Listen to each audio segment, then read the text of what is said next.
CD गांव में जानकी बाई नाम की एक वृद्धा रहती थी जो बहुत ही गरीब थी। वह भिक्षा मांगकर अपना और अपनी बेटी का भरण पोषण करती थी।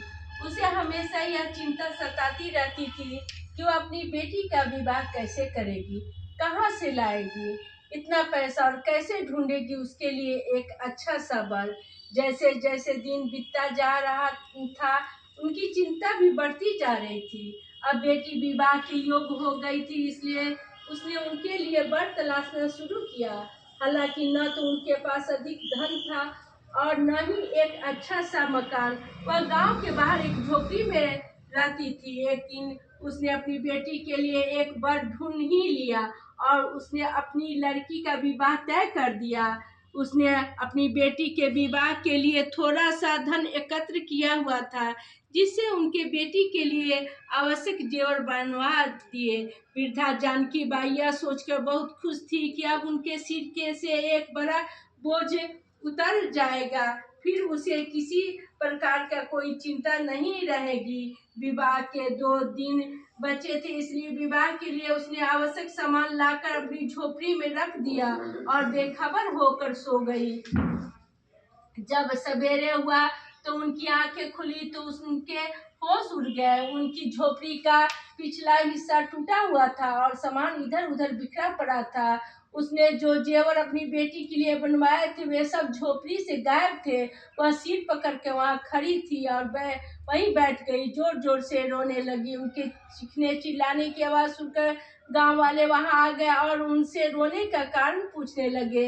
उसने इशारा से बताया कि उनका सारा सामान चोरी हो गया है, जो बेटी की शादी के लिए बड़ी मुश्किल से एकत्र किया था। गांव वाले लोग उसे सांत्वना दी कि कहा कि तुम्हें पुलिस में जाकर रिपोर्ट लिखवानी चाहिए। उनमें से एक आदमी बोला, अरे माई, साईं बाबा के पास चली जा, वही तेरी समस्या का समाधान करेंगे। इस प्रकार जानकी बाई रोती रोती बाबा के पास पहुंची।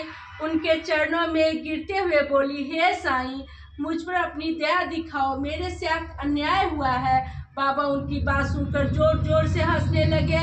उनके भक्त यह देखकर बहुत हैरान हुए और सोचने लगे कि एक तो इस बेचारी वृद्धा का सामान चोरी हो गया और ऊपर से बाबा है कि हंसे जा रहे हैं। इस समय तो उन्हें उस बेचारी वृद्धा की सहायता करनी चाहिए। कुछ देर के बाद बाबा अचानक चुप हो गए तो सामने के दरवाजा की ओर देखने लगे। एक छोटे कद का और सांवले रंग का आदमी अपनी बगल में एक पोटली दबाए चला आ रहा था। उसे वह पोटली बाबा के चरणों में रख दी और हाथ बांधकर खड़ा हो गया।